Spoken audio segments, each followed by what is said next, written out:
Happy Tuesday, everybody. Welcome inside the After Hours Lounge, brought to you by Bellevue University. Keep up to date on all the championship action, including Dave Denley's women's basketball team making a run for the NSAA championship by downloading the BU Bruins app to your smartphone tonight. We got a great and a loaded show lined up for you. Our good friend Bob Williams from Williams Law is going to join us in the next segment.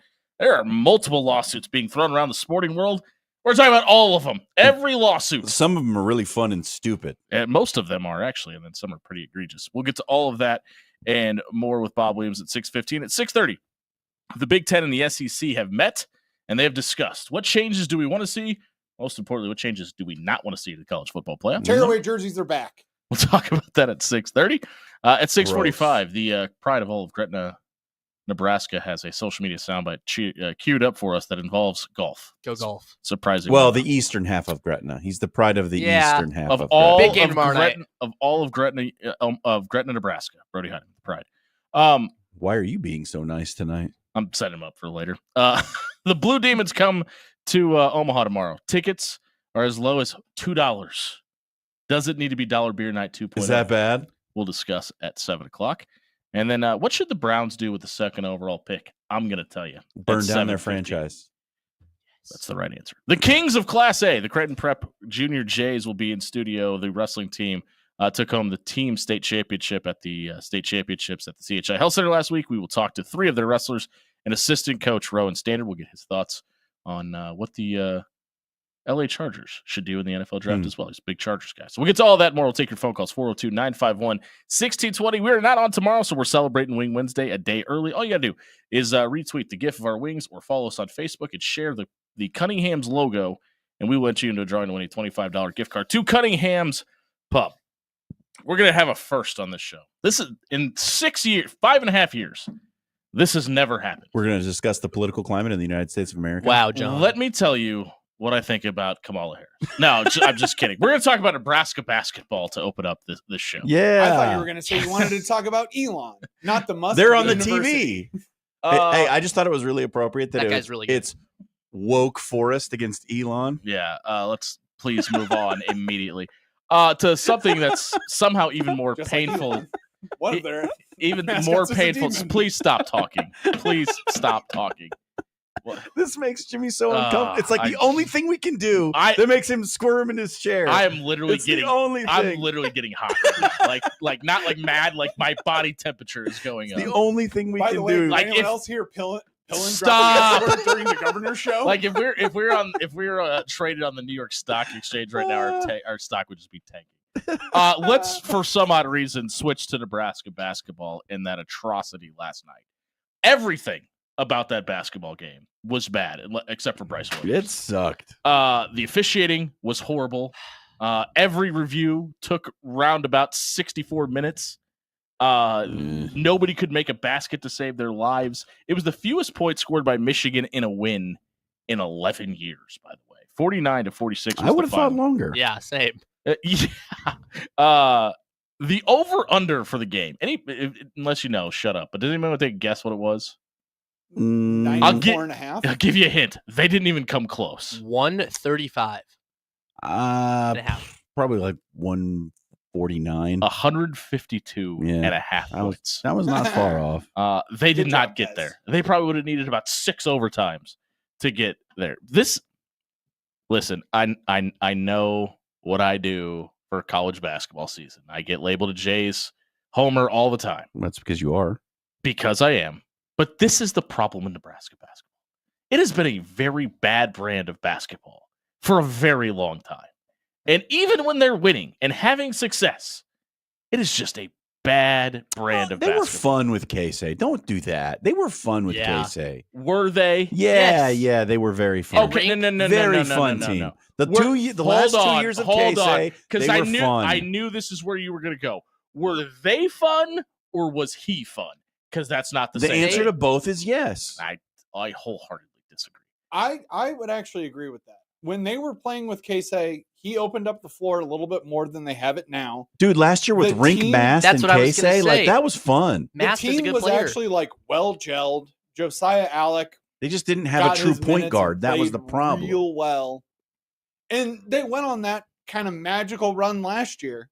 And now we're back to regular men's Nebraska basketball. Yeah, I will give you like every other year outside of the last two that they were bad to watch. But the last 2 years, like 2 years ago they had the horrible stretch, and then Casey went on an absolute tear after all the injuries. And then last year was like awesome. They were fun. They were good. They were good. Yeah, they scored less than 70 points in 5 games last year. This looked like Barry Collier ball. Yeah, But worse. I was gonna say honestly, it probably looked worse than that. It reminded me of. But it's not like Michigan did anything to light the world on fire. Like, no, they played horribly. You couldn't buy a basket. Officiating slowed the game down tremendously. They got half those calls wrong. Like, hats off to Kent Pavelka and Nick Baugh and Kevin Kugler last night, because I listened to part of the second half on the radio and part of the second half on TV, and they did everything they could to save that game. Yeah. And it took everything but pulling a rabbit out of a hat to make that listenable or watchable. It reminded me of a quote from a Doc Sadler press conference where he said, "You can't score 40 points or 44 points and beat anybody in this league." And well, they would have lost last night. They scored 44 also, even though they scored 46. Does this? You like my Doc Sadler impression? No, it's a great impression. Good, right? I thought it was actually pretty bad. Yeah. Thank you. I like when we talk about the slump that Appreciate happened. your support. We talk about the slump that happened this season, and the players only meeting, and the spark that they needed, or whatever you want to call it. When you look at that 7-game stretch between Iowa and Wisconsin, the difference is Bryce Williams. Like even in that stretch, I mean, he had games where he was scoring 11 and wasn't the leading scorer in 3 of them. Mm-hmm. Last night, he goes off for 20. He scored. Just Bryce Williams scored 26 He had points. 18 of the 21 in the first half. Yeah. Do you want to guess how many players it took on Nebraska's team to score the other 20? All of them. Give me a number. 6, 7. 9. It took 9 guys to score 20 points last night. Well, when you score 46, dude, I don't care. nobody's getting a ton. I don't care if you score 100. Finding 9 guys to score 20, that's really bad. Look at the shot percentages too. Both teams I think they were sitting at 25% from the field. I still basketball, guys. I still believe, because March Madness is around the corner. Aren't you excited? Because of everything we talked about with their resume up until this point and the wins that they have, and I think the Big Ten is actually up from the middle down from the last 2 to 3 years. I think the Big Ten is better. I still think this team gets to the NCAA tournament. I don't see any way this team. This is the team that wins. Lunardi's got them in the last 4 in now. They're the last 11 seed. Well, they're not the last team in. They're the 4th from the last team in. Oh, I gotcha. They're not last in. I still think they could win out. He's got them in the play in. I still think they could lose out and make the play. I still think that's a possibility. That is going to be tough. Somebody else is going to play their way off the bubble. If Nebraska plays their way out of, that would be playing your way out of it. If they lose out and go barbecue at the tournament, they're not making it. They got to win a minimum of 1 to be a lock, right? Mm-hmm. Yeah. At minimum. Yeah. They're going to beat Minnesota. Minnesota has not won in Lincoln since 2011. Dude, did you watch the Michigan game in Lincoln? Have you watched Minnesota basketball for its entirety? I tried really hard not to do that. Michigan is Minnesota's 14-13 and got boat raced by Penn State. They're going to be fine. Illinois almost hung 100 on them, and if they would have called off the dogs, they would have. They're going to be. The 4 of us could go grab Bob Williams and probably be competitive with Minnesota. Well, no. Yeah, I'm really probably bad not. Dan, you're running the 5. Yeah, probably not. No, But I am not. You get my point. Dan, I'm a stretch 4. Dan, everybody knows that. Dan, if Alex Drake could score a basket at Bruce State, you can get a basket against Minnesota. Fair enough. Blind duck can find its own butt once in a while. I just what? No. Dan. Yeah. Save that for the UP, my man. Sorry. Hold on. Wait, I have a very important question to ask you. This may be the most important question I've ever asked you in my entire life. Okay. Uh-oh. All right. I learned something about you Southern Canadian people that blew my mind. When you have children that are playing a game and they're all sitting in a circle and somebody walks around and pats their head. Oh, I know that. Are you talking about the Minnesota thing? What is the game called? Duck, duck, gray duck. People in Minnesota call it duck, duck, gray They duck, do. not duck, They duck, do goose. indeed. Dan. Be- Awful. Because a goose is A- black neck, white face, gray body. Correct. I'm aware of what a goose is. So that's a gray duck. Nope. That's just a gray that's duck. a goose. It's literally a completely different animal. A swan is a fancy duck. Oh, okay. You're being facetious. All right. I thought you were No. being serious. No, I duck, learned duck, that. gray duck is what that game is called. I learned this, and it just blew my mind that one state in the union thought that's what that game is called. Back to Nebraska basketball for a second. Let's say, okay, this is going to be. I'll be facetious for a second. Let's say they do lose out, and they Okay. find their way back into the tournament. All the stars align. Nobody's going to feel great about that, right? Like, you're still in the dance, No. but you finished 0-5 to get if you there. back into the tournament, nobody's excited. What if they win the game? And they win a tournament. That's Like what- I've said, listen, I've told you, I this think- team makes no sense. So that feels like the perfect ending. right. To this That's season. what I've been saying. Like, this could be the team that does it because no one thinks that they will. Yeah, Do they count if they go to if it's the first or the last four in, they're an 11 seed and they win against another 11 seed? The Does NC that the count? NCAA counts it. Does the that NCAA count? counts it. It's a play-in game. See, if it's a play-in game, It counts as an NCAA I tournament don't Okay. think it should because you're playing to get in. because it's part of the field that's Of entered 68, into. the field of 68. Shout out to John Fanta. You join the stream. Tonight. It's part. I'm trying. My Yeah. camera's not cooperating. Finally broke, Brody. It just like this team, and let's talk about the pieces, right? Obviously, you lose Casey from a year ago. You lose Rink from a year ago.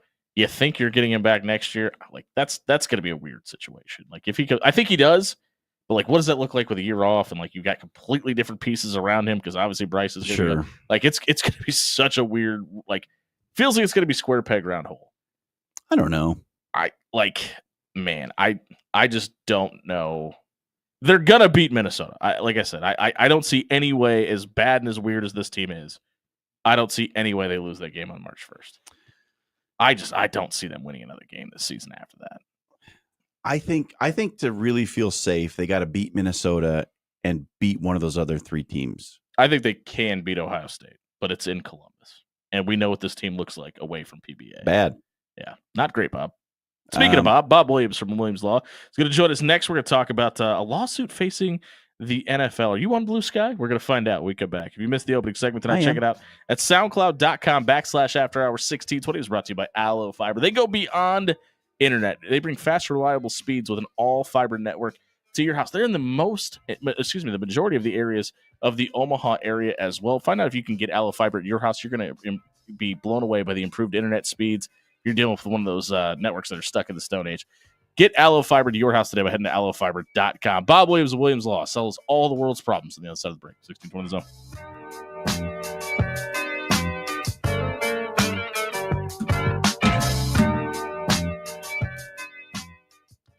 Hey, everybody. John Schreiner here for Jerry Ryan Clothing and Sportswear. I've been telling you for a while now, March is just around the corner. You want to look your best when you go and support your team when they're playing in the big dance.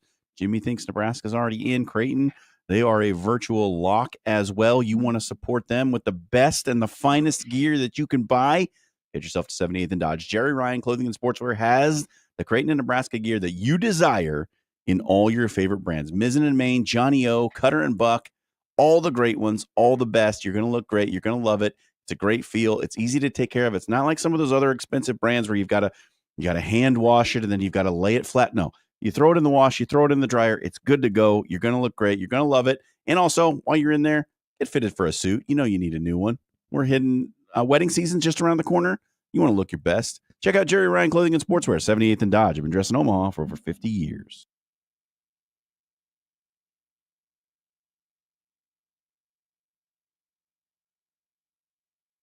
Partly cloudy and mild tonight, a 20% chance of a shower, a low temperature around 40. Partly cloudy, breezy on Wednesday. We'll see more sun in the afternoon and a high temperature around 57. I'm Chief Meteorologist Bill Ranby from KETV News Watch 7.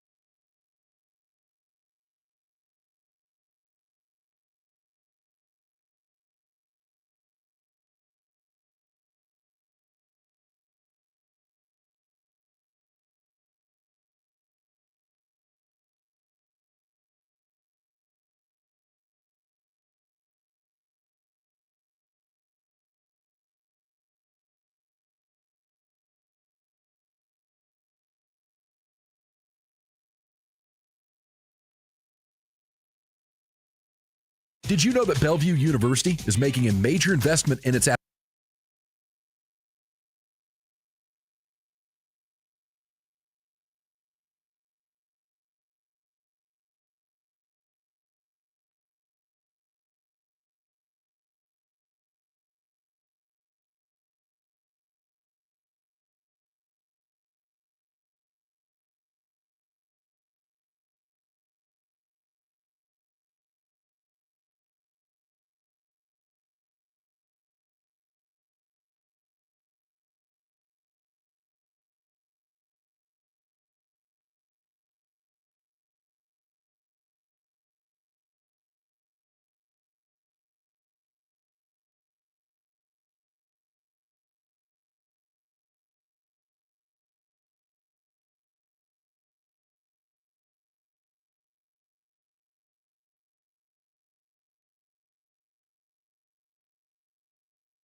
$6.19 on a Tuesday night here on the After Hours Lounge, brought to you by Bellevue University. Head over to bellevue.edu, register for classes. You can become a Bruin as early as this fall. Bob Williams of Williams Law is in studio with us tonight. I'm going to make a confession, guys. I'm going to have a lot of fun. I don't think I've ever made a confession on this show. Not like addressing it as said confession. I didn't know Need what to dim the lights a little bit. Yeah, I didn't know what Blue Sky was until I started reading this article. By the way, You get with the times.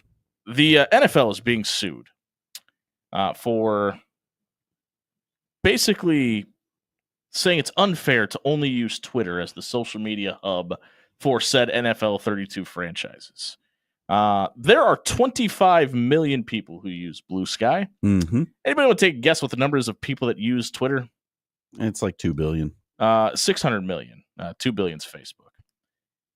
Not even 25 million doesn't even make up 20% of the people that watch the Super Bowl this year. So, Bob, I ask you this. Does it not make sense from a legal standpoint for the NFL to go, look at the discrepancy size? We would much rather be in the bigger pond than have to worry about all these other sites. Like, I don't think they want the Philadelphia Eagles on MySpace.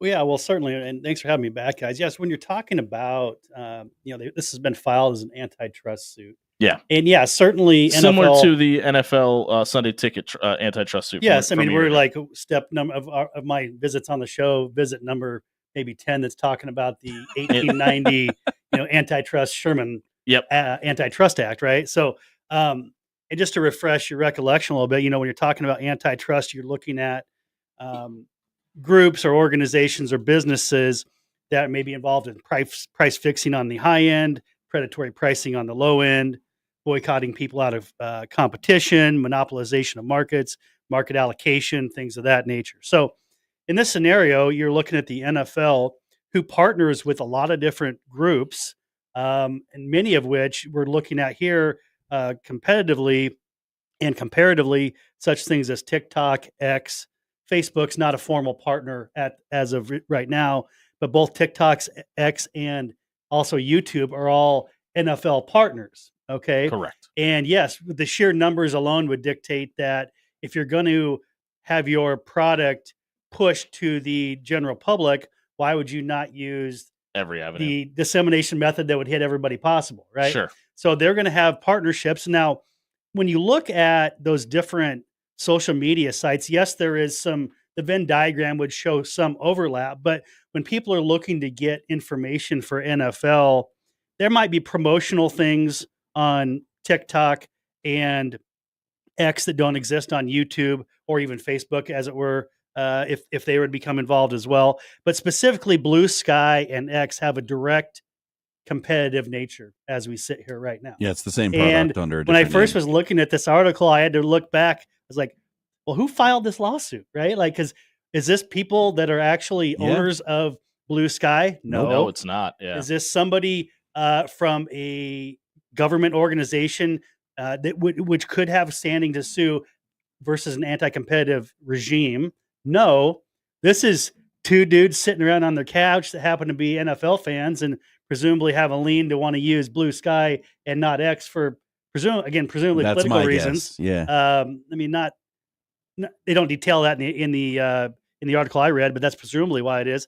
And so they're bringing this lawsuit. So beyond those types of things you can sue for or against, a person or an entity, if you're going to have a successful suit, you'd have to show some type of actual pecuniary harm to you or your brand, financial harm. You'd file a complaint, go through discovery, and go through the long process we've talked about with the House case, which has taken years, plural, right? And there's a federal procedure for walking through this type of thing. Now, the gentleman making the claim or claims in this lawsuit are specifically looking for an injunction for the NFL to change its course of action and allow teams. And again, we're not talking about individual NFL players. We're talking about the 32 NFL teams and how their team sites push things out into the public media space, right? And so they're looking for an injunction to allow teams to have the teams push onto Blue Sky, and they're also looking for fees associated with the lawsuit. And the complete side note here is, if you fast forward, in my opinion, 6 months from now, NFL would have some kind of side deal with Blue Sky. Right. I feel like the only entity that's going to benefit from this is the National Football League. Is that fair to assume? Probably so. And I think these guys, maybe they're looking for some notoriety in their own universes. But I don't think there's going to be, I mean, this is kind of funny. We've talked about other maybe laughable lawsuits where I always wonder, who are these attorneys willing to take these on and have their names associated with such things, because this is going to cost them a lot of money to litigate this. Right. And, maybe the NFL will try to pay them to go away, but it doesn't sound like these guys want that to happen. So I think what will happen is it will eventually be extinguished by its own volition once Blue Sky and the NFL announce some minority partnership or some small partnership. It brings to light a question in my mind that has to do with the nature of owner versus franchisee. Right. Does the entity that issues the franchise license have the right to determine what that franchise can do from a promotional standpoint? That's an easy answer. That's absolutely 100% yes. Yeah, that's an easy answer. And so, and that's the only question that's relevant in this point. In this instance, they, I think this isn't an exact parallel, but the NFL has its official partners like Home Depot or Coca-Cola or shout out to Coke. The teams may get choice on their apparel companies and things like that, but there might be an official, potato chip of the NFL and other things, and that's completely discretionary to the league. And it's, actual subsidiaries, the teams themselves have to, rely upon the same arrangements. Here's an analogy that I could draw. Like, imagine if a McDonald's franchise said, we're also going to start serving Pepsi. Yep. Good one. And McDonald's corporate said, no, you're not. Don't do that. We have an exclusive deal with Coca-Cola. Mm-hmm. And then we're suing you. And like, they would have no grounds to make No. that lawsuit because they're issued a franchise license under the stipulation that you are still responsible to the licensing entity, and you would lose that battle 10 times out of 10. I think one of the reasons that, and yes, I totally agree with you. Yeah, 10 times out of 10, that's a non-starter. Because I think the other side of the coin is like, okay, if you're allowed to win that suit, the precedent is untenable, because then like all franchise agreements become null and void at that point. Right. yes, Well, you're not so- adhering to the structure, and it basically will dissolve under its own pressure. So the only reason I know this is because I've seen the movie Founder, by the way. This isn't a debate about McDonald's, but the reason that they're Great not movie. able to, yeah, it's fantastic. The reason they're not able to do that, McDonald's doesn't lease the franchise, they lease the land. So the owner gets the rights to the land, not the actual McDonald's franchise, which is why McDonald's has the rights to all of the operations within that building. So it's not exactly apples to apples. That's a great way to look at it. And it's one of those things that But you have an NFL franchise Right. as long as the NFL says that you have an That's- NFL that's franchise. Your where I team was- charter. that's where I would- was yeah, going with this. Is support. you also have that umbrella over all these 32 individual owners that says, "Hey, you've got a spot at the table as long as we let you put that chair there." I think one of the biggest gripes of the plaintiffs here is that they want some real time information in their hands that come from NFL insiders, Schefter, NBA Shams would be your guy. You know, those Those type guys of are folks on Blue Sky. that are on those media, but they're usually releasing in conjunction on the front end from and through Twitter. Yeah, Yeah. those And guys when don't have they're- NFL ties and when anyway. the team information is coming out and disseminated from the team website, obviously it's Twitter alone. And I want to rephrase that: 31 teams and Dan Campbell. I should properly Fighting word that. Dan's. Yeah, the whole thing sounds like, when you look at it on its face, just ridiculous. Like These this two dudes are bored. That's what it is right? like to me the definition of frivolous lawsuit. Yeah, there's nothing here that says they stand a snowball's chance in heck of coming out of this. Yeah. Even from the front end, to make it past a dismissal stage in court, you have to show that you as a plaintiff have some interest in this. You have to Yeah. have standing, first of all. And while they could argue standing is in some consumer level, I don't think they've got a high enough interest level. This thing, in my opinion, is going to get kicked out of court. Well, I mean, before just they even. just imagine a McDonald's customer suing them because they don't serve Pepsi. Which is exactly what we're talking. Yeah, about just here. hot coffee is where Yeah. that lawsuit's Yeah. supposed to come from. Hey, Right? that lady won though. And she rightfully should have. And by from the way. from a legal, yeah, agreed. From a legal standpoint, like the Sunday ticket thing made sense because people are paying for that, right? Yes. This is social media is free. Nobody's paying for a No, Twitter. there. Nobody yeah, has to pay there's for a no Twitter contractual subscription. Yeah, financial nexus between these gentlemen as plaintiffs and the NFL and or Blue Sky sure. And- or Twitter. this for that this matter. is the hard truth that a lot of people don't want to face up to, is the NFL owes you nothing. no. I agree. As a fan, Nope. doesn't matter how much money you spend on their product. It doesn't matter. They owe you absolutely nothing in Nope. return. Nope. Sorry, Charlie. Does do the Las Vegas Aces owe Derica Hamby anything as an explanation from a legal standpoint? So she was traded to the Las Vegas Sparks, and she said that she had reported to the league and the franchise some mistreatings while she was there. She became pregnant, and she feels like she was mistreated because of being pregnant with her first child. Franchises own your rights and could trade you for any reason, right? Like they're not going to come out and say, "Well, we traded her because she got pregnant." But Right. from a so, legal standpoint, do they have to explain that to her? No, they don't have to explain that to her. But I think regardless of the, employer employee relationship where that exists, federal law does apply. And so Okay, what that's she more what I was did, and asking. now we're dating back to, I believe 2023, October 2023, she filed an equal employment opportunity complaint with the EEOC. And then that's a government arm that comes in and investigates these things. I've worked with them on a number of cases in Nebraska.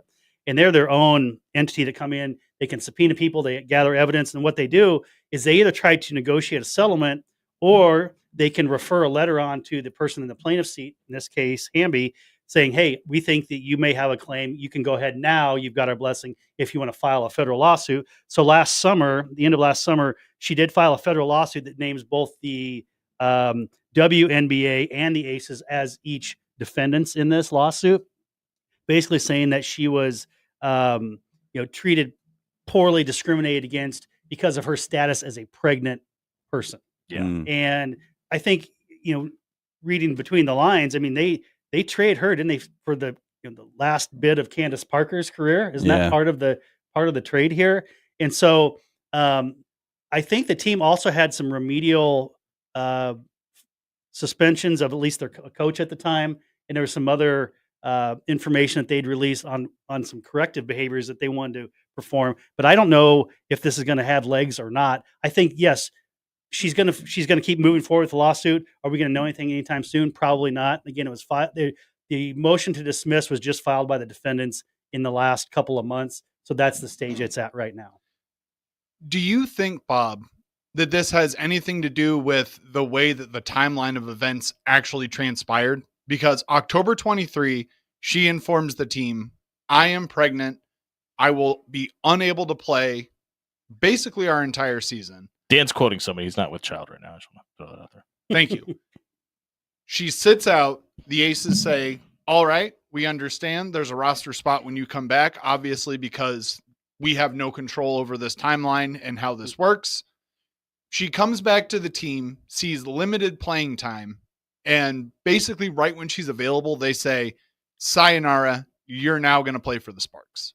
Yeah, certainly timing is a critical piece of the puzzle in achieving the elements for the wrong that she's perceived to have undergone, that she's filing suit for. So certainly that'll be a big piece of the evidence. Any corresponding communications about that, corresponding communications with the coaching staff. They can look at her career numbers as well. And then, what I'm unaware of as we sit here is the change in financial status for her. Like, what are her damages based upon being traded? Not maybe how that affected her family. Did they have to move cities? And I would be remiss if I didn't state that this type of federal claim, it's a very niche area of the discrimination genre of claims. It's not based off of race or affiliation, gender, or anything else. Or sexual preference. This is a very niche area, and I've seen more and more suits like this in the past few years. And I think I don't think this is going away anytime soon. I think there may be enough facts here and support and evidence here for her to proceed with trial based off of the EEOC findings. Interesting. The burden of proof is always on the accuser, Yes. right? So what in this case, from your perspective, do they need to actually provide as evidence that there was some wrongdoing on the part of the Aces? There has to have been actual harm sustained by her, and by harm again in this scenario, it's financial harm. She would have to show that the behavior, because of her status alone as a pregnant woman, which would include these facts such as when she found out, when she relayed that information to the team, when the team made moves. Those things are all very germane to whether or not they hit the threshold, on whether or not the fact alone of her status played into her their setting into motion a change of her career trajectory with the contract with the team. So it's really, there's not a lot of elements for them to hit here, but whether or not those rise to the level where it's discriminatory remain to be seen. The last question I have, sorry, Jimmy, is it enough You should be, sir. for the Aces to say that when she returned from her maternity leave, she was not the same athlete that we had signed to a contract? Do they have to prove that if that's what they say? I think that's certainly something that could be argued, but I don't know how. And is that discriminatory? Well, just and about to whether or ask not that's under the discriminatory umbrella remains to be seen. I don't think there's enough appellate case law on file under Yeah. this. That's or the especially interesting part to for a me. professional athlete, Right. that's a higher earner. But certainly, at the return of her from her maternity leave, she's not going to be in shape. Yeah. But you shouldn't be expected to be in shape. Sure. So there's different expectations. Guys come back from torn by ACL this with type of thing. ACLs and aren't in shape. It Right. happens all the time. Right. So I think that's a slippery slope. I don't think Yeah. that's something they can lean on wholeheartedly. And I think the Aces are also leaning on the fact that there was an investigation by the WNBA. So they're saying, well, hey, if something's wrong, the NBA already looked at it, and they've already handed a suspension down to the coach that was approved by the team, etc. So I mean, they're trying to placate as best they can as well. The Green Bay Packers are the team that are filing the injunction to get the tush push removed from the NFL. Thoughts? Let them play, man. Let him touch that tush. Give it a push. All right. That's Bob Williams with Williams Law. If you're facing litigation, Cry more. Whether it be personal, civil, or criminal, his team is willing to work with you. All you got to do is head over to WilliamsLawLLC.com tonight, and they will give you a free, no obligation legal consultation. Maybe you want to sue the NFL. Maybe Bob's willing to take on that monster. He'll let you know. Check out WilliamsLawLLC.com tonight. We'll be right back. Speaking of litigation, the Big Ten and the SEC have met today. What did they discuss? What do we want them to discuss? We'll tell you all that and more on the other side of the break. 1620 Zone.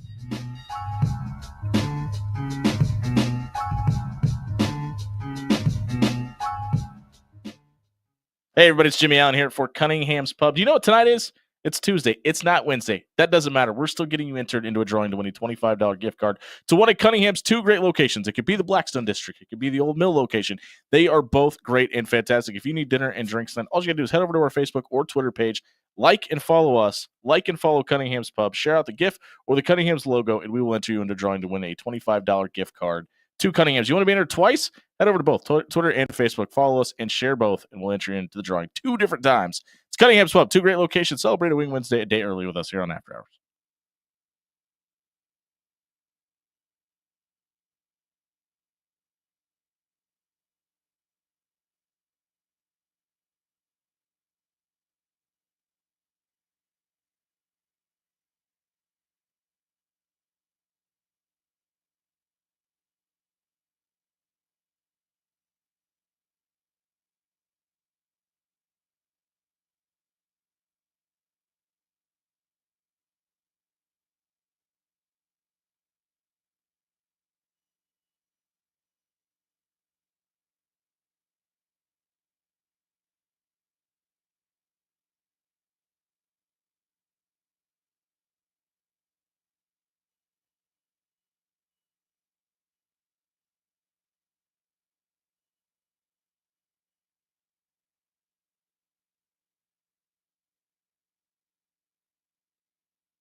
.641 on a Tuesday edition of the After Hours Lounge, brought to you by Bellevue University. Download the BU Bruins app to keep up to date on the North Star Athletic Association action happening in men's and women's basketball coming up this week.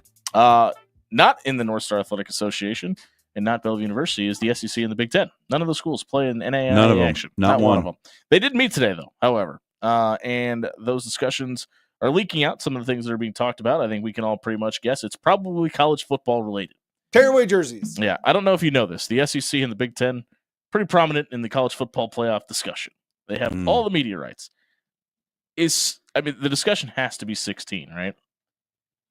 That's got to be the primary topic of discussion. With Alabama and Ole Miss getting left out this year, there's going to be some sour grapes over that.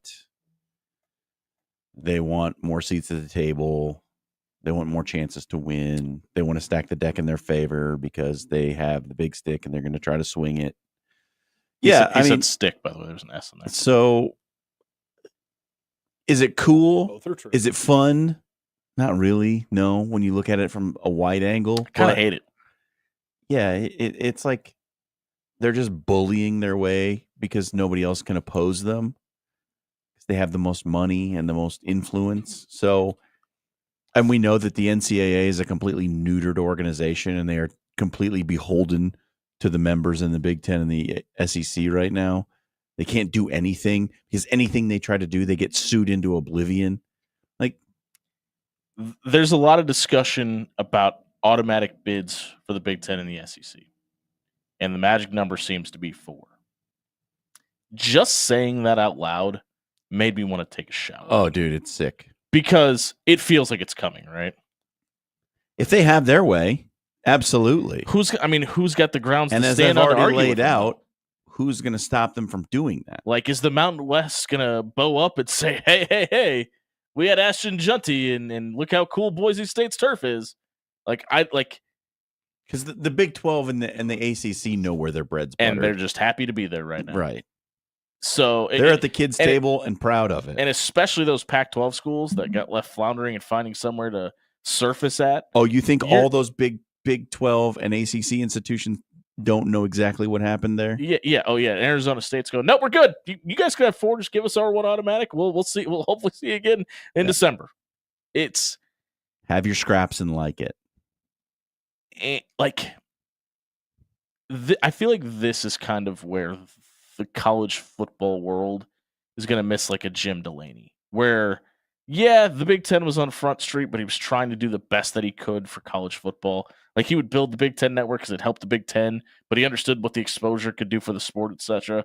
Like, it doesn't feel like there's that. Like, Brett Yarmark is not going to be that guy. There's not going to be There's not that guy that's not going to be looking out for number 1 right now. And that's not even just college football. That's cross college athletics. I mean, there's another discussion to be had here, right? Like, everything that we talk about now when it comes to college athletics has to do with what's the best thing for college football. And like, all decisions are run through the filter. First, the big filter is what's good for college football. And then down the line, if it's also good for college basketball, that's a benefit too. And everything we else, don't care if it screws. And everything else is just like pushed to the side, right? I really wonder what's going to happen to those so-called non-revenue sports when they start to see that the NCAA is no longer acting in their best, like college soccer, college baseball, like college softball. What's going to happen when those sports decide, like, you know what, NCAA is actually not doing us any favors? Is there going to be a separate governing entity for football and men's basketball, and then one Olympic for the rest? Sports? Yeah, that's going to me, even more so than the playoffs, number of teams, etc. The thing that is most interesting to me about this meeting is how they try to improve the situation. Like, whether it be reseeding, whether it be getting rid of championship games, like how do you try to make what a lot of people had a problem with? I've been on record. I didn't have a single problem with the way the college football playoff operated last year, from seeding all the way down to the way the tournament ran. I thought it was great. The football was good and entertaining. I feel like I think conference championships should matter. That's my opinion. But it feels like the vast majority of the people feel like there's changes that need to be made. And whether it be because they want more seats at the table and that they have to say, well, that was bad because we didn't get 4 SEC teams in, so we've got to make a complaint about it. There's going to be that hill to die on, right? I am intrigued to see how they attempt to make this better for everybody because, you're probably not going to be able to win the pushback battle, but you're not going into this not expecting to at least get some pushback. So there's got to be, we're going to do this because but we're also going to throw this out there to help everybody else along the way. Let's just call this what it is. Like right from the start. A stick measuring contest? Yes, a stick measuring contest. And it's just a bunch of whiny babies who are looking into each other's eyes right now going, we make all the money for this sport, so we deserve to have the most say. Wah, wah, wah, wah, wah. They're not wrong, though. They've all got little tight B's, and they think that they're the most important person in the entire room. And granted, when it comes to college football, main character syndrome. yes, you are. But if you really want to fix this, fine. You guys want 4 automatic bids? Congratulations. You get 4 automatic bids. Then guess what? The ACC, they get 2. The Big 12, they get 2. Notre Dame, you get 1 because it's just going to happen. Right. Who really gives a rip? And then guess what? The rest of you other people who are out there, all you other college football teams, 3. You get to just tear at each other's claws all day and all night. No, because I can't say that word on the radio that's synonymous with a donkey. Because it only feels like the only way that this is going to get fixed is to get more teams in. Like in their eyes, like I said, I didn't have a problem with it, but to give the perennial, like this is what was so funny. Like they're like, well, if we go from 4 to 12, you're not gonna have the conversation about, oh, this team should have got in or that team should have got in. What are we doing sitting here on February 25th? It's a conversation about a 3-loss team.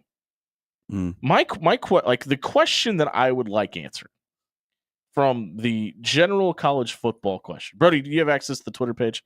Yes, I do. Put up a poll question. All right. Does it bother you that Notre Dame's loss to Northern Illinois meant nothing? Because in the grand scheme of things, it didn't mean much. And in the traditional BCS stance, which, listen, no, you're never going to hear me clamoring for the BCS to come back. They would not have been in. Essentially had a 12-team BCS. In the college football playoff, 4-team format, they would not have been in. Certainly not. They played for a national championship. The team that won it wouldn't have been in. Yeah, they played for. Yeah, great point. Ohio State wouldn't have been in either.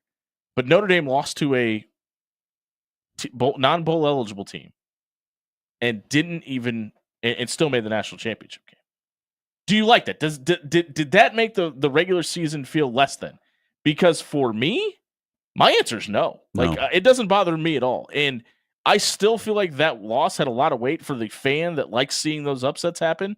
But them getting into the college football playoff and competing for a national championship did not cheapen the regular season for me at all. And I think that was a lot of the complaints. We got to make the regular season of college football still mean as much as it did during the BCS era. And to me, it did. I think it matters more for more teams. I agree. That's the other side of that coin, is that like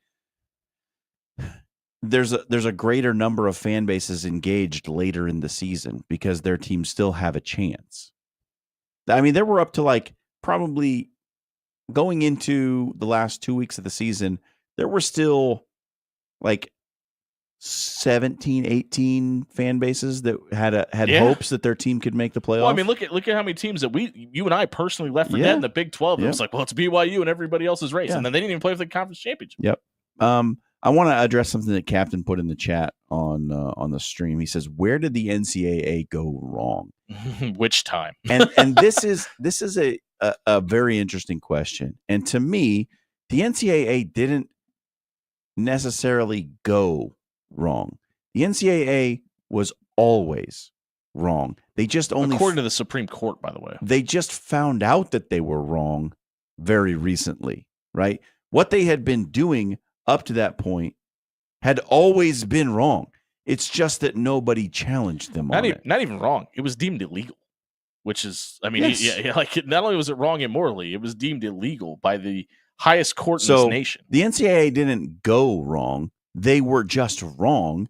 It's that nobody realized it for a very long. Well, I mean, people realized it. People called it out over and over and over again. Yeah, everybody that's ever played college athletics. It just never got taken to the court and appropriately decided in front of the law until very recently. So to say, where did the NCAA go wrong? They didn't. They were operating from a wrong position from the very beginning, and they set up this fantasy world where this amateurism principle could be maintained. And the problem was, had college athletics never seen the influx of money and attention and TV rights and all of that, it would have probably continued on as it was because there wasn't as much money to be spread around. But once the money got really big, the athletes started saying, hey, this doesn't seem fair that my coach is making $7 million a year and I'm eating Beanie Weenie out of a can. And like, this doesn't seem right. You're throwing my number up on a jersey that's making $4 million in sales, and I'm getting exactly $0 of that. Because I'm not, yeah. So it to me, it's not that the NCAA went wrong. They were just wrong. I want to push back on that just for 1 second, John. Okay. Because the NCAA at one point was right. Was back in the early 1900s when we first formed the NCAA. Because do you remember why we formed the NCAA? It's because football players were just dying. Yeah. They were just getting hit in the head and they were dying on the football field. And Teddy Roosevelt said, you know what? I really like football. We need to have people to keep these football players safe. So let's form a governing body over all of college athletics so that all of these kids stop dying on the football field. And as soon as that was formed, they said that these kids can't earn money for playing the game. But they're not allowed to earn money. That was also at the time, hold on, the amateurism rule actually made legitimate sense because it was they weren't making billions of dollars. Hold on. It was a high held piece of the amateurism rule that you were an amateur when you were in college and you were also an amateur still and can be in the Olympics. That was the big thing around college athletics, is it was supposed to have a quote unquote Olympic style model where everyone was technically an amateur. And then all of a sudden in the 1980s, Russia said, what if we just pump our athletes full of steroids and just turn them into absolute monsters? And then then the Olympics did away with the idea of amateurism. But Dan, I don't know that argument totally holds water, because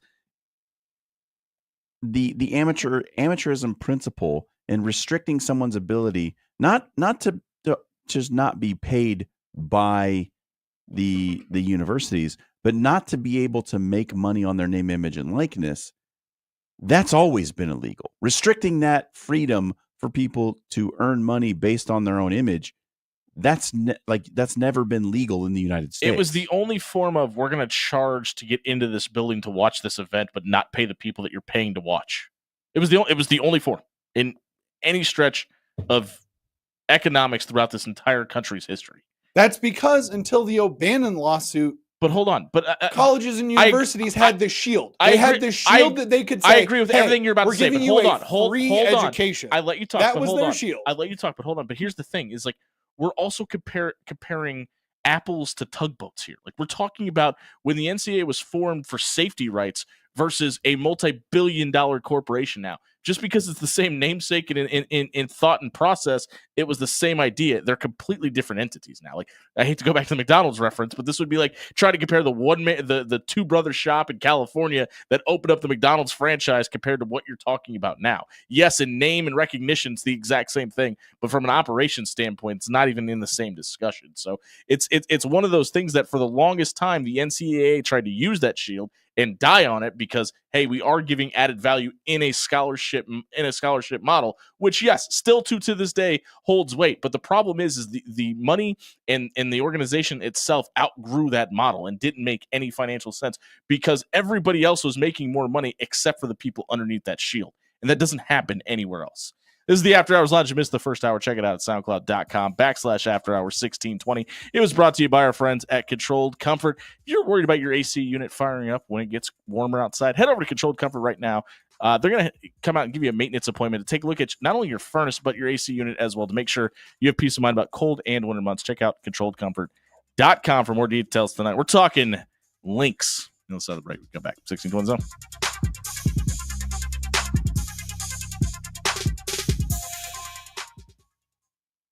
Hey, everybody, it's Jimmy Allen here for Pepper Jack's Grill. 10 great locations throughout the Omaha area. You already know that, though. You're driving down the street right now. You probably just passed a Pepper Jack's on the way. Make sure you make a legal U-turn where you can. Go back, grab yourself a steak gunner Philly. That's Dan Campenet's personal favorite. Maybe you're looking to get a little more filling tonight. Grab a steak rice bowl. That's my personal favorite. All the veggie options are available to you. Maybe your co-pilot tonight's a vegetarian. They've got options for them as well. You're not going to go wrong by stopping by Pepper Jack's and grabbing dinner tonight.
.701 on a Tuesday night.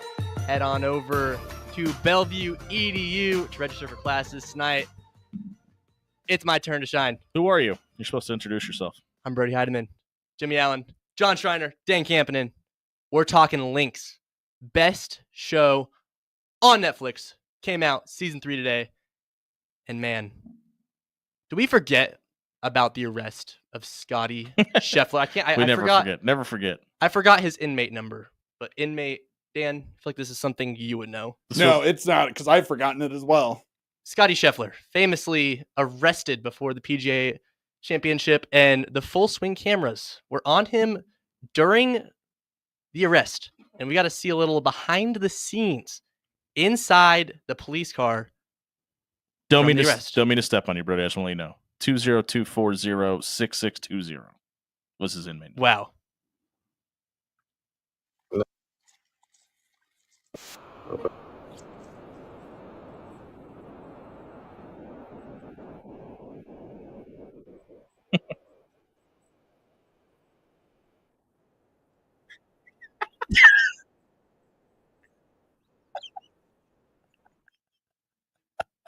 I mean, it's so good. safe to say he's. I think he's a. You must be little pretty good at good if golf. you're playing at the PGA. They did not believe It's only him. number one in the Yeah. world. Yeah. But like, isn't that the one question you would expect? The one like that somebody would ask that doesn't know anything about golf. Is Yeah. Tiger as good as they say he is? I mean, No, they rigged all those tournaments, man. He actually sucks. I don't know what to tell you. Did you get your hat yet, by the way? Your Tiger No, I hat? haven't gotten it did you get a Sunday red one? No, there's one that's I really like. It's a goat with tiger stripes on it. Interesting. Because Tiger's the GOAT. See what happened there. I get it. Yeah, I it's get it. really cool. Your thoughts on this interaction? As somebody that's never been arrested, Brody, right? Is that a fair statement to make? I mean, as a Whoa. from the police officer or from Scotty. Both. Give me your thoughts on both interactions. Well, the police officer, you're working. I believe they were working the outside gate correct. of the PGA Championship. Literally, yes. So to not know what is going on and who this guy is a little confusing to me. And also, but Scotty, I think this is after. I believe this is after he just had his kid. Or wait, I Yes. can't remember. Yes, This it is was straight just after. This was, He was a newly father.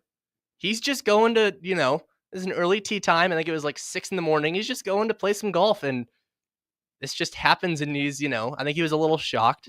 So I could understand if Justin Thomas walks up to the fence and you don't know who that is. Yeah. Or maybe Hideki Matsuyama. You're not sure who that is.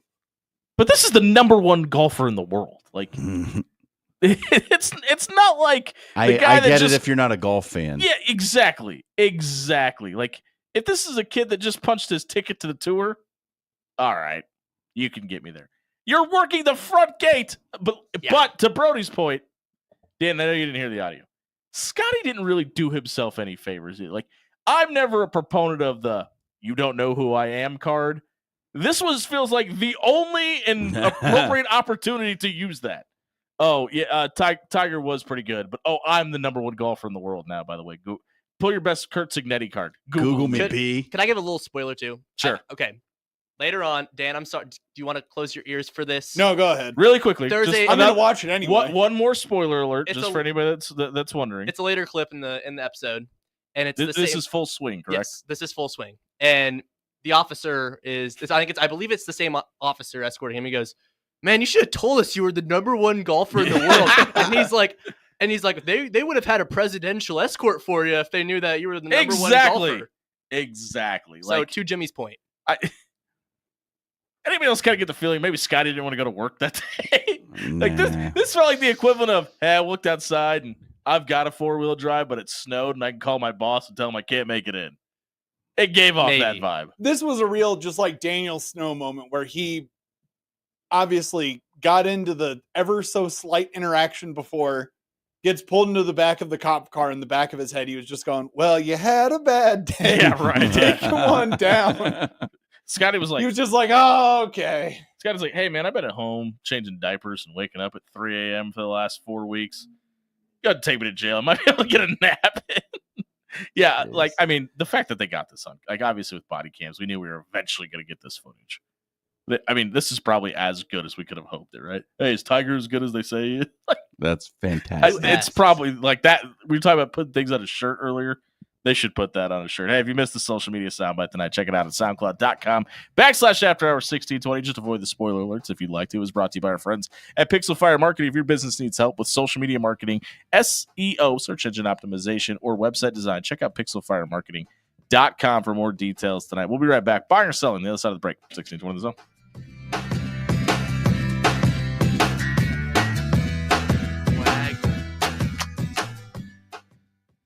Hey, everybody, it's Jimmy Allen here for AX Plumbing. Home or residential, they can do it all. Not only will they come out and fix your long-term plumbing issues, they're going to leave your home or business cleaner than they found it. They came out and replaced a wax ring under a toilet for me. They've snaked my drain and cleaned the line all the way out to the street, so we haven't had a backup issue in my house since. If you have any of those problems, and maybe you can't even afford to pay for them right now, but they are lingering issues, there's financing available as well. If any of that is in your need wheelhouse, head over to axpservice.com tonight and let AX Plumbing come out and leave your home or business cleaner than they found it.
We're a little bit behind the clock tonight. It's 7:11. That never happens. On a Tuesday night, brought to you by Pyramid Contractors. If you're the spam person calling me right now, I don't want to talk to you.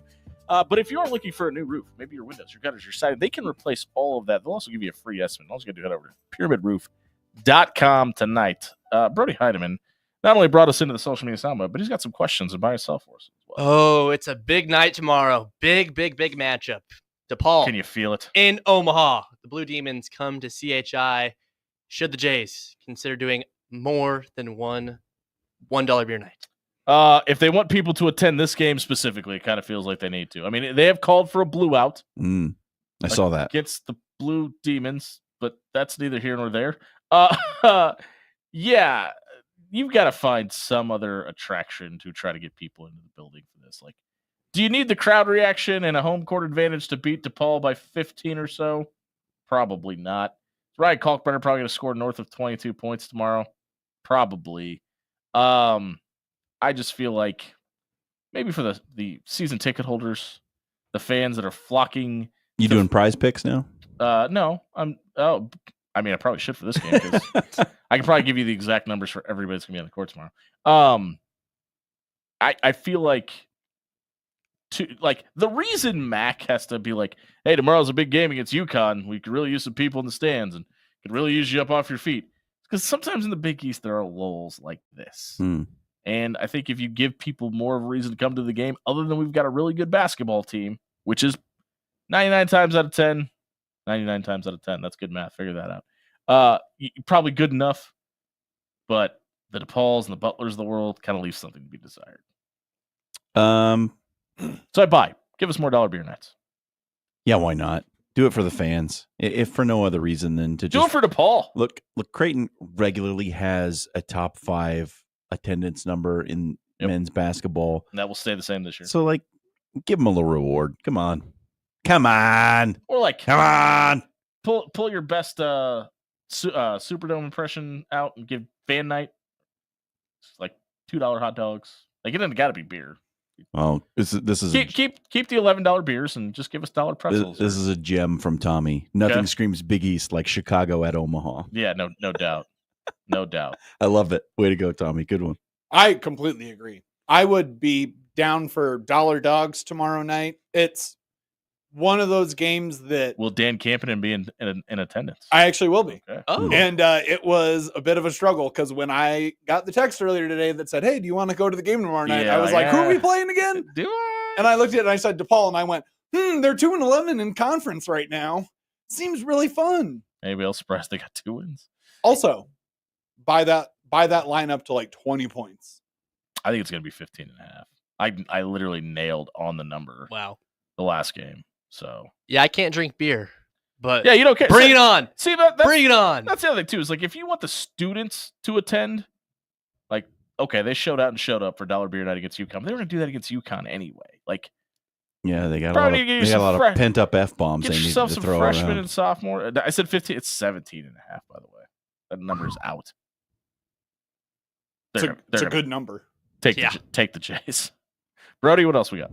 Now that Ryan Day has won his first national title, ESPN Plus was trying to debate who will be the next coach to win his first national title. They have Steve Sarkisian at the top of the list. Buy or sell that Sark will be the next coach to get the monkey off his back. Will Sarkisian be the next coach to win his first national title? Doesn't necessarily mean he's going to win one next year. Just means that he'll be the next guy that hasn't won one to win one. Sell. I'll take the field. I think there's enough other coaches out there. You got Dan Lanning at Oregon. You got Kalen DeBoer at Alabama. You got Lane Kiffin at Ole Miss. I think there's some other contenders in there. Lincoln Riley. Yeah, you got Marcus Freeman at Notre Dame. Brian Kelly. I think there's enough. Brian Kelly. Although Brian Kelly. Yeah. I think there's enough other good coaches out there that the odds are better that it won't be Sarkisian. Brody put up another poll question. Brian Kelly question mark. Yes or no? That's all we need. I buy. If it's on 100% no, yeah, I riot. I buy because it better be. For all the money that Texas is shilling out for NIL, and he's kind of been the prince who was promised, and you've got Manning now, and you've kind of run Quinn Ewers out of town. There's a lot of chips going all in on He's Steve no Sarkisian Jon right Snow. now. Brody, there's some things on that show you should not be seeing. Anyway, I've seen it 3 times. He's 18. Yeah, listen, I think it has to. Like, if you're Steve Sarkisian, you want to stay in Austin, I think it has to be. Mhm. And it probably needs to be in the next 2 years. Probably for your sake, probably this season. Brody? Real quick, I would have put money if I was ESPN. I would have probably rode for Dan Lanning Yeah. instead of Steve Sarkisian, because Lanning is, to me, a lot closer. I think that whole They're the number 1 seed, yeah. that undefeated season kind of blew their heads up a little bit bigger than it needed to be, and they bombed out at the end. But I think Lanning is going to see that, and he's going to have a bit of a chip on his shoulder next season to say, all right, we played perfect all throughout the season. What more do we have to do? Well, they got to replace Dylan Gabriel. That's a pretty big ass. And Tez Not Johnson. really. Is Tez Johnson coming back? No, he's clear. They got Evan Stewart coming back. But And they got the number 1 wide receiver in the class. and they're replacing their number 1 left tackle. I mean, they've got a lot. Who's the defensive end? Ugala, I can't say his last name. It's DJ's brother, Mateo. Uyunglele. Yeah. Mateo Ungalungale. He's pretty good. They have a lot of guys coming into the Hey, at least portal. one of those guys worked out. Mateo, you. Yeah. Do you ask about Jordan Birch too? Jordan Birch. Yeah. So I think there's going to be a lot to replace at Oregon, so which is why I don't think it's going to be Dan Lanning. You could get me there. You could convince me. Penn State. But yeah, James Franklin. Penn State. Like I James- said, there's, They en- got James Franklin wasn't even on their list. there's enough good coaches out there that haven't won a national Exactly. title that I don't think you could stick it on one of them. the field is way too big, and there's only 3 active coaches that have a national championship. The boosters in Austin probably feel a little bit different about that. Georgia is beating Florida by 20 points. Yeah, it is a What is happening? blowout right now. Go ahead, Brody. What else you got? Latest bracketology has Omaha playing Florida in the first round. Hey, Chiefs GM Brett Veach said he expects Travis Kelce to come back next season. Buy or sell that Mr. Taylor Swift comes back for Brody. 1 more year. Come on, man. I'm trying to think of a Taylor blow. Swift song to add on top of that. Shake it off. No. Feeling 22. I sell. I think he's done. I don't think he wants to come back. I think he wanted. You to think run- he shakes it off? I think he shakes it off. I think he's shaking off football. I think he's got a career in acting though. I think he's gonna be fine. I think he's coming back. I think he's going to do it one more time. I think that he and Patrick Mahomes are going to run it back one more time, try to get one more title. I think he wants to keep playing. Yep. After a loss, his mind is like the tortured poets department, and he needs to get back out there for one more run at it. His hair looks like it too. Yeah. I think he realizes he needs to come back. He's sick of talking to Jason on the podcast. He's gonna do that anyway. Yeah, but he's still coming back. Shout Well, out accelerated energy. well, Jimmy, you speculated that the Cowboys were the team clamoring to ban the tush push. We were all wrong. It was those cowards in Wisconsin, Dan. We all should have known. Buy or sell that it's surprising that the Green Bay Packers were the team to suggest this. It's not, and here's why. I feel like Jordan Love feels like he could be this quarterback. Like he could do what Jalen Hurts does. I got some bad news for you, Jordan. You're not Jalen Hurts. And I think this is a way to try to protect their quarterback. Because I think a lot of we know the NFL is a copycat league. Yeah. And I know there's probably a bunch of teams that go, well, we could do that. And there's many probably have tried. a lot of head coaches that go, I don't want to put my quarterback in that situation. Yeah, I guess I buy that it's surprising because I kind of buy that it's surprising that any team was pushing to ban it. Yeah. I'm amazed by it. Honestly, because most teams want every possible offensive option available to them. Well, did you hear, Even if they can't pull it off right now. did you hear what We they're- might be able to do this at some point in Did the you hear what they're future. trying to compare it to and why they were trying to get it banned? Yeah, it's all dumb. They're but- comparing it to the wedge and special Oh, I know, teams. I know. Not very similar, by the way. And so yeah, from a surprise standpoint, it's surprising to me that anybody was trying to get this banned. The Creighton Prep wrestling team took home a state championship as a team in Class A. A couple of their individual state champions are with us in studio as well. Their assistant coach, Rowan Standard, will join us as well. We come back on the other side of the break. If you missed Buy or Sell, check it out at soundcloud.com/afterhours1620. Did you have your windows open today? Did you enjoy it? Do you want to stay that temperature in your house all year long? What you need to do is you need to head over to controlledcomfort.com, get a maintenance appointment set up for your HVAC unit, have them take a look at your AC as well as your furnace to make sure your HVAC system is ready to go, whether it gets too hot or too cold outside, so you can have comfort in your house. It's Controlled Comfort. Head over to controlledcomfort.com tonight. We're talking to the kings of Class A on the other side of the break. 1620 Zone.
So Tuesday night here on 1620 The Zone, brought to you by Pyramid Contractors. Head over to pyramidroof.com. Book yourself a free estimate for your windows, your gutters, your roof, your siding. Head over to pyramidroof.com tonight. Owner of Pyramid Roof, Kyle, is a proud Creighton Prep alum. Oh, how about that? And the Creighton Prep wrestling team and assistant coach Rowan Standard is in studio with us. Did you want to ask Rowan the question you asked me? Nope, I'm good. Okay. He had a question about your lineage, who your father may or may not be. So my dad's Ron Standard, Okay. the Bluffs Butcher. The Bluffs Butcher. I knew it. I told John how much you loved being asked that question. I love that story. I love telling the story. Yeah, man, that's great. Hey, we Fought Joe Frazier in Omaha. In Omaha, the Civic before they tore it down, 1972, as my dad would say, BC, before cash nice. and before cable. I have that poster in my house. Awesome. Is it signed? It's not signed, no, Okay. unfortunately. Do you know a guy? I know a guy. Hey, I wanted to talk to you about your lineage and your time at Creighton Prep. We talked to Coach Fisher, and he said that you're as important of a piece of this puzzle as anybody else that's out on the mat or in the coaching staff. What does that mean to you? It means the world. Being an alumni, and I had my chance to get a run at a title, and unfortunately, we didn't get it done. But we have this great group of guys who did get it done. Yeah. And, we're a piece of prep history forever. Yeah, that's where I kind of wanted to go with this. Like throughout history, prep's been known for football, baseball, basketball, soccer at different times, currently, forever, but not really wrestling, right? Like it's kind of hard to believe that this is the first one for prep wrestling. Why do you think it happened this year? Just the guys we got. Like Coach Fisher said when he was getting interviewed right after we won the title, these guys put in the work. They work harder than any group we've ever had. And it's just a testament to their hard work. What are some of the things that you saw from these guys? Because we're going to talk to all of them here in a second. We're going to catch up with JT Smith, Adonis Bonner, and Cole Caniglia here in a second. But a couple of these guys had some shortcomings a year ago, got to the final match. What did you see of this group that let you know they are taking the next step and could be the year to win the championship? Well, some people stop right after state. These guys kept going. They're year-round wrestlers.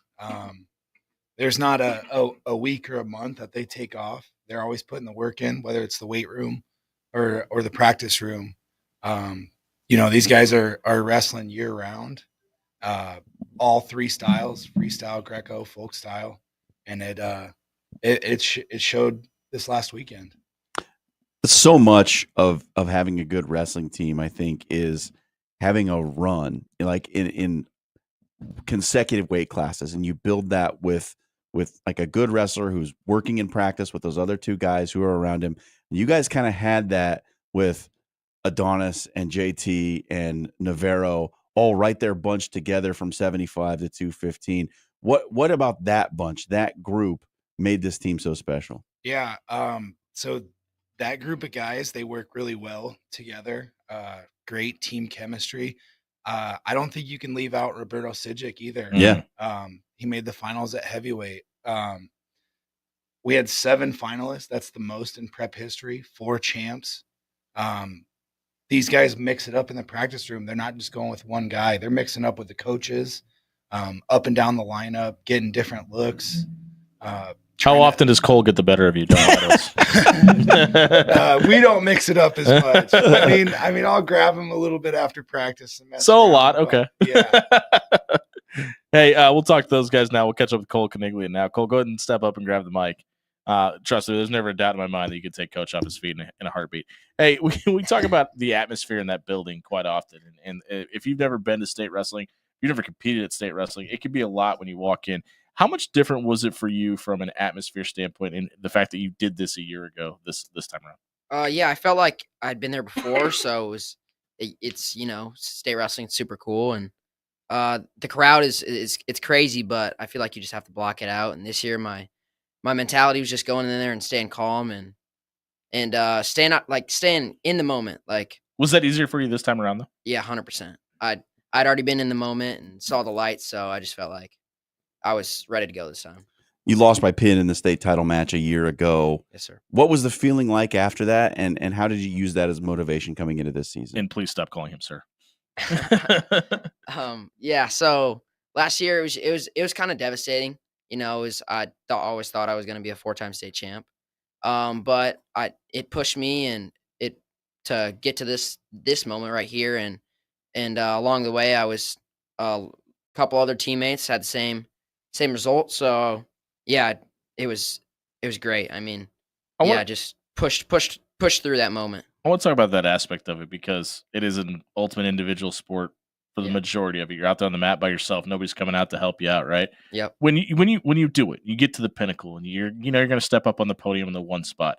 How quickly are you able to go, hey, I got a couple guys that I roll around with every night that are in the same spot. We may have a chance to win this entire thing as a team. And were you able to kind of see the forest through the trees and be able to enjoy that moment as a team while you're still kind of going through your own process? Yeah, so I feel like right away I was staying calm, and afterwards it was a really cool moment. I went up and with my family, and that was really cool. They were so excited. I got a few pictures with them, and then went down and watched those banger matches. I mean, it was pretty awesome. Like, because usually we start at 106, and I get to watch the whole state tournament Sure. after.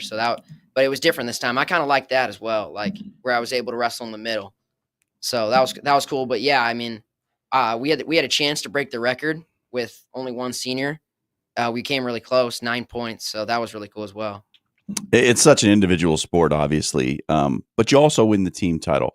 What's your takeaway from winning the team title versus being an individual champion? I mean, every day we're putting in the work, and the coaches and the kids. I mean, I think the team aspect is really cool because everyone has to do their job to get to the team title. So I think that's really cool. Well, congratulations on all the success, Congrats, man. Cole. Yeah, Thank you. we'll look forward to talking to you again next year. We'll talk to Adonis Bonner, who joins us in studio from Creighton Prep as well. I got to ask first and foremost, with a name like Adonis Bonner, did you know you're going to be a wrestler your entire life? I mean, kind of. I guess that's a good question. Yeah. I mean, ever since I was a kid, my dad always told me I'd be a wrestler, and I never really believed because I always wanted to play football. But yeah. You obviously have been through the state tournament a number of times as well. What was the piece of advice you gave to the guys that were underclassmen on this group that about this event, about this tournament, and becoming a state champion? Kind of like what Cole said, I kind of always told them just to embrace the moment. You know what I mean? Like this isn't always forever, and just stepping out there is nobody can say they do that. You know what I mean? It takes a rare individual to do that. So I tell every single one of them is like, embrace every single moment, because just like that, in a snap of fingers, it's my 4 years is flying by. You know what I mean? So definitely just telling them to embrace the moment, have fun, not really caring about the wins or losses either, like just go out there to have fun, focus on the little wins, not just winning a match or, losing. It happens. It's a part of the sport. Sure. And to be completely honest with you, my biggest piece of advice I think I gave him was definitely just to have fun, because when you let the crowd, the emotions, all of that overwhelm you, that's when you don't compete at your best. And being out on that mat is definitely one of the best moments in my life that I've ever had. So just have fun out there was my biggest piece of advice. Hey, you got 6th place as a freshman and sophomore, and then you win state titles as a junior and senior. What happened between your sophomore and junior year to get you to that level? Definitely stepping out of my faith. I think that was the biggest part. Trusting God. I really had a big struggle with him after my aunt had passed away, and I broke my hip after state, and I was really devastated, and then I trusted him, and I went and won one of the biggest national tournaments in the country. And yeah, I was going to ask about that. From that point on, it was really just trusting him and knowing that he's told me and he has shown me that this is my destiny, and just go out there and glorify him. And my dad even said a couple of weeks, our confidence comes from God. So I think that part as well is my self-belief, knowing that I can compete at a high level. I can wrestle high-level guys. I'm going to be a Division I athlete. I can wrestle other Division I athletes. I think realizing all that and not really just crumbling under pressure against good guys or anything, I think that was definitely just the biggest part, is just going out there and fighting with all my heart. You mentioned it. You won the Greco-Roman 16U Nationals 2 years ago. Mm-hmm. How much did that event help you prepare for an event like state wrestling? I mean, yeah. So like wrestling the guys that I've wrestled this year, I've been at every single one of their homes. I was in Grand Island. I was in Norfolk. against the best guys in my weight class. And I was in their environment, but in biggest situations like that, that's where I strive. I mean, that's where I'm ready to go at all times. So being on that big stage, it's just kind of like I'm used to it. And that's where I like to show what I can do the most. And that's where I like to send it. That's my favorite saying, is just send it out there. In the state finals too, like I didn't necessarily think I wrestled as well as I could have, but I think I did get the job done. I did what I had to do to win. But out there in those moments, like wrestling in the Fargo National Finals, preseason National Finals, already being in the state finals, it definitely helped me prepare for that one moment right there. And to be completely honest, I'm comfortable there. I'm just comfortable. I asked Coach about this a little bit, but how much did it help you having JT and Michael Navarro in that wrestling? Michael Navarro got third place at state, by the way. So the three of you in a row, and then your heavyweight, obviously, as Coach mentioned, was in the state finals as well. That run of guys to have as practice partners, I mean, how much did that help you? So, those are my dudes. They're my little brothers. I consider them my little brothers. Same thing with Cole. All of them. They're my family. They definitely helped me get out of my comfort zone a lot. I really struggled at the beginning of the season, kind of like figuring out certain things and just trying to wrestle one-dimensional and do all these things. But they really helped me push to get out of my comfort zone. Wrestling guys, like the Grand Island kid, I knew he's not gonna shoot on me or do certain things. And I asked these guys to give me looks like that. And they did exactly that.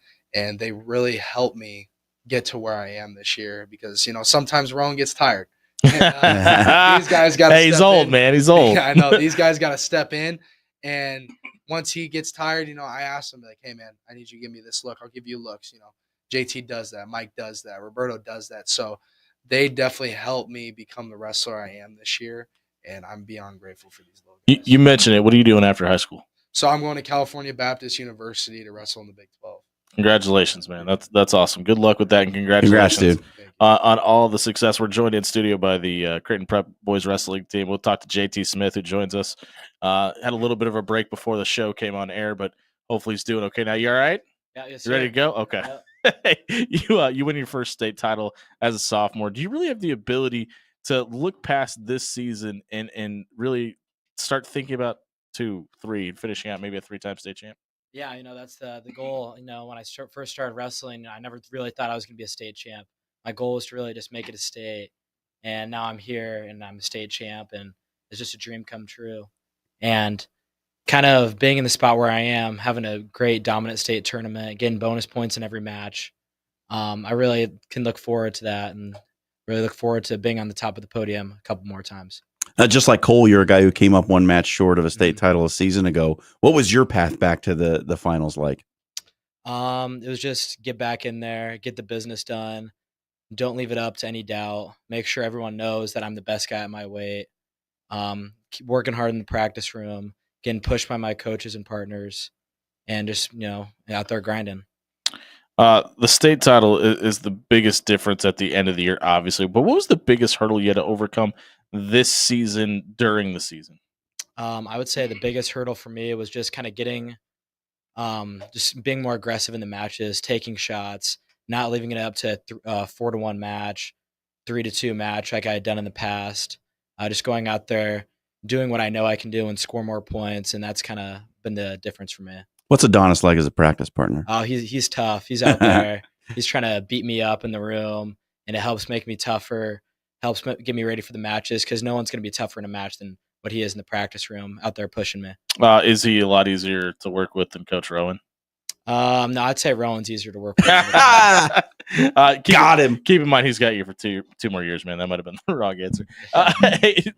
We talked to Adonis, and obviously he had to make a choice because he's a senior. Have you thought about wrestling at the next level? Is that something you'd want to do? It's a dream of mine always to go to college and wrestle in the Big Ten or in a huge conference like that. Is there a school that would be the dream school? I don't really want to say, but okay, yeah, don't step on your toes. That's fine. Staying home would be cool too, or going out to New York and West Point would be sick too. Awesome. Well, good luck with all that, JT. Thanks for being here tonight, man. Coach, we'll go back over to you. We're catching up with Rowan Stater, the assistant coach at Creighton Prep for the boys wrestling team, who won the Class A state titles. You knew you weren't going to come in here without getting asked one of these questions. Thoughts on year one of Jim Harbaugh? So huge Charger fan. Jim Harbaugh's doing his thing, that's for sure. Jim Ortiz is probably the unsung hero. Okay. Orchestrating a great team, contract negotiations. You all in on Justin Herbert? Are you good with that being your quarterback for the long-term future? I'm good with Justin Herbert. Okay. A lot of people say he can't win the big game. I say he just doesn't have the weapons. Okay. Okay. All right. What about you, man? What do you want to be when you grow up? you ever think about stepping out, maybe taking a head job? Is that something you'd like to do eventually? I'm happy where I'm at. Sure. We have a great community, great group of parents. I couldn't imagine myself anywhere else. Well, thanks for coming Awesome. here and doing this. Thanks for the work you're doing behind the scenes for me right now. Hopefully we can make that happen. That was the Creighton Congrats, Prep man. Junior Thank you. Jays, the Class A state champion, the first time that this team has won a state championship. Many in more to wrestling. come. There you go. Coach says, get ready for the future. Everybody from Creighton Prep that's chiming in tonight. If you missed their segment, check it out at soundcloud.com/afterhours1620. It was brought to you by AX Plumbing. Home or residential, they could do it all. Check out axpservice.com for all your plumbing, water heater, gas piping, or backflow prevention issues. AX Plumbing is locally owned and operated. They'll leave your home or business cleaner than they found it. Check out axpservice.com tonight. We'll be right back, wrapping up the show and giving you our complete sanitation trash takes tonight here on 1620 The Zone.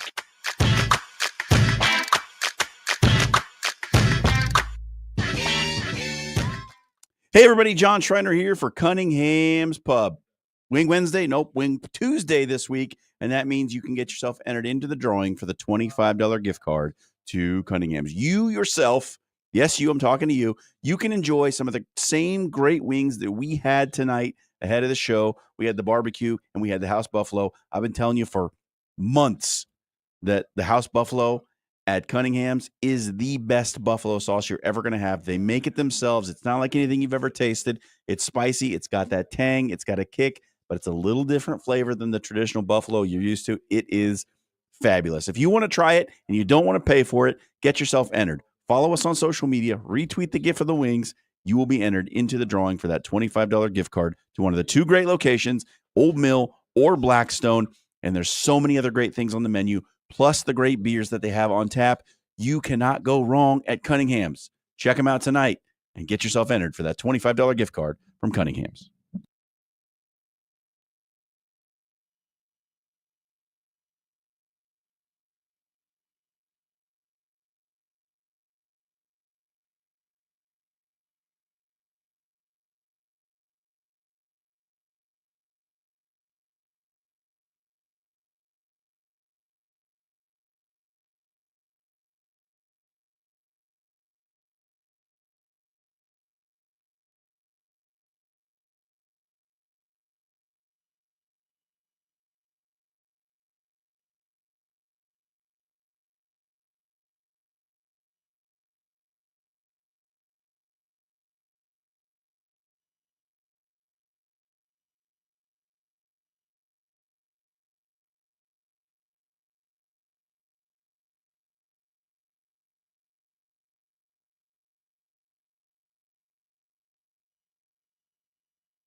Shut her down on a Tuesday night on 1620 The Zone, brought to you by our friends at Pyramid Contractors. Head over to pyramidroof.com. Get an estimate for windows, your roof, your gutters, your siding. They do it all. Check out pyramidroof.com for a free estimate tonight. Jimmy Allen, John Schreiner, Dave Campen, and Brody Heidemann with you here this evening. It's time for our Pavilion Sanitation Trash Takes tonight. What we'll do here is we will all give you a hot take. We'll put a poll up on Twitter to go along with our other two tonight. You'll vote on who had the best take. Whoever gets the least amount of votes had the trashiest take. Dan, just to update you on the other polls, it is 100% all Brian Kelly on the no side. Thanks for being haters, America. Yeah. I'll go first. We were going to talk about this earlier. But Brian Kelly would like you to come and sit on the porch and have a glass of tea. With his gumbo. His family. I'm going to go ahead and start us off with a discussion we were going to have, but we had to cut time to get the Junior Jays in. If I'm the Cleveland Browns, I'm trading Myles Garrett tomorrow. Only if one team is willing to accept my trade. That's the Tennessee Titans. I'll give you Myles Garrett and maybe something else for the number 1 overall pick because I feel It's going to take more than that. You think so? Yeah. Myles Garrett and more than that? Because the number 1 overall pick garners so much. But you're only sliding back one spot.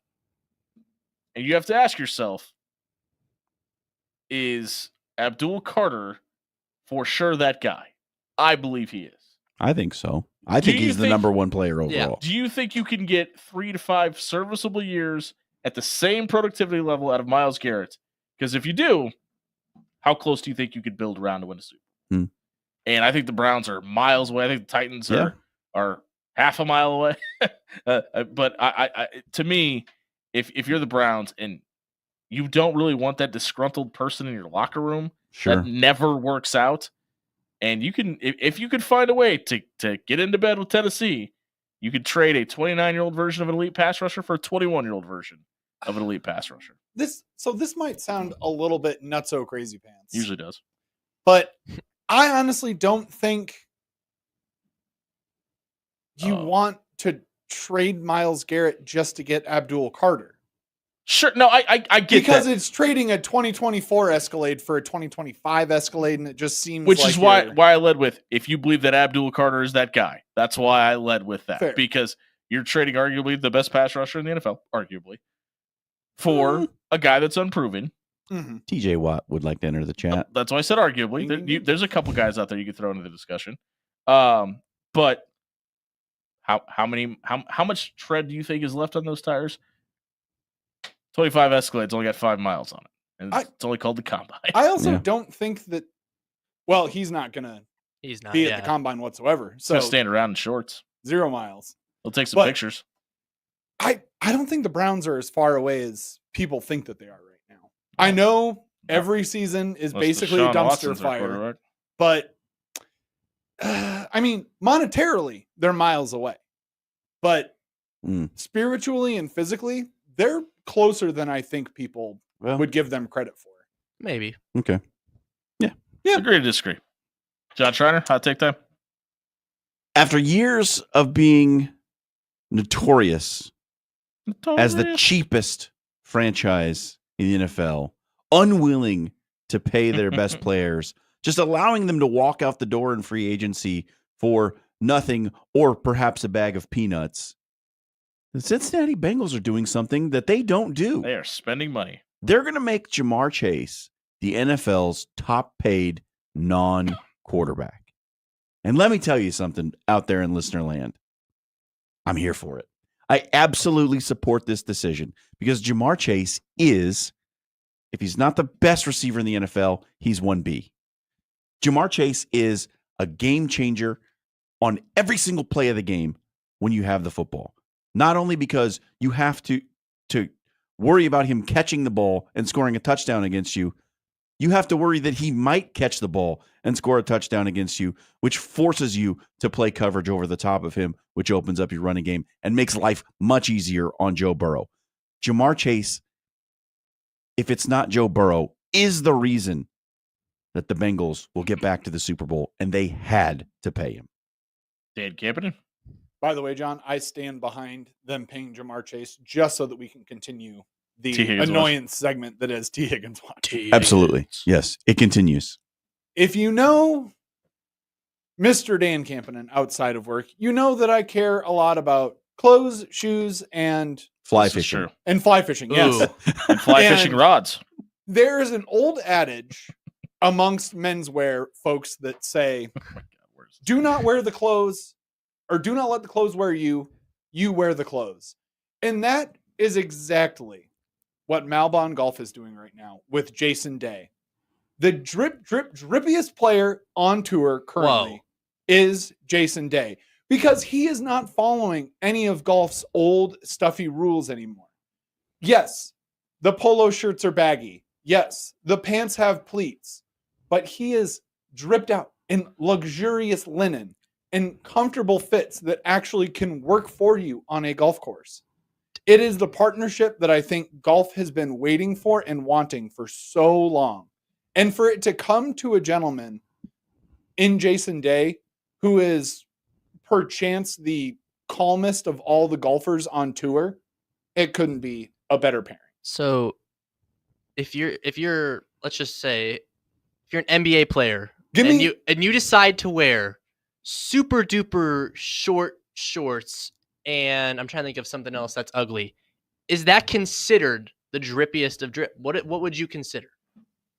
Honestly, it's the fact that he's changing the mold with what he is wearing. So would you have thought he would never have died on this hill? This feels like so out of left field. No, come on. This is absolutely Dan Campanen territory. This is the wheelhouse. It's golf and clothes. True. Right, but he's taking the change the mold approach to it. That the topic itself, I'm surprised the side is on. I don't know why. I am a little bit surprised as well, but it has grown on me completely in the last year, because every other golfer that you see wears the same exact standard slim fit pants, a generally solid colored polo shirt that has Stop it, Jerry Ryan, for own pants are fantastic. 2 sponsor logos on it. Jason Day is not doing that. He is getting custom fittings every week for all 4 days of a tournament that he is in from Malbon, and he is keeping the sponsors where they belong, on the hat. Dan, you have the weirdest hills that you done. Yeah. Brody Heidemann, what is your give me one golfer who has a better fit than him. Brody and Tiger Woods. Brody, since we're up against Brody, since we're up against the clock, give me your trash take instead. Rams should not trade Matthew Stafford. Do you have a quick reason why? He's not gonna get as much as they want. A and B. He's only gonna be much. Yeah, he's only gonna be around for 2 or 3 more years. Pay the dude. I'm with you. I don't think they should trade him either. Like, it feels like you're giving up on your Super Bowl window. Exactly. Well, they're already talking about getting rid of Cooper Kupp, so it feels like we're going into full rebuild with the Rams. I don't know. And Puka Nacua gets hurt like every 4 games, so that's probably not the best decision. That was one time. Yeah, well, that usually ends up in the NFL and repeats a lot. Hey, if you missed the After Hours Lounge Lot, we don't repeat anything. We always have new, fresh segments like Brody Heidemann thinks Nebraska basketball sucks. You can check all that out at SoundCloud.com/AfterHours1620. It's brought to you by Allo Business. If you're a business owner and you're in 2025 without a reliable managed service provider to give you cybersecurity and telephone needs, you need to head over to allobusiness.com tonight. It was a great show. It was a loaded show. If you missed any of it, check it out at SoundCloud.com/AfterHours1620. For Brody Heidemann, Dan Campanen, and John Schreiner, I've been Jimmy Allen. Happy National Chocolate Covered Nut Day. In favor.